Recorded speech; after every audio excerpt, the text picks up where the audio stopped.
Oh, we got port light problems. 6 lights. They go through the hull. There's a long, wide cowling. They don't make that anymore. These are obsolete. You can't get the gaskets. These gaskets have issues. They've had issues for years. The manufacturer really couldn't figure it out. I just see there's some cracking, there's some aging. There's a profile view of the gasket. There's 3 or 4 different angles in how it steps up like that, so it goes inside the window as well.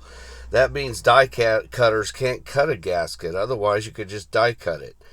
And trying to route that edge around, oh man, that's almost impossible. We went to 4 or 5 different gasket makers. They all just laughed at us. You could see the old users were trying to put silicone underneath. There's a normal new type gasket that you just glue in there, but that doesn't cover the inside part that caps the glass, because normally there's a mold injector that makes that gasket.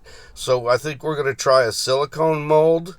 And we know we can do a flat piece in a silicone mold, but we think if we turn it upside down that we'll be able to get that extrusion that's up there on the top.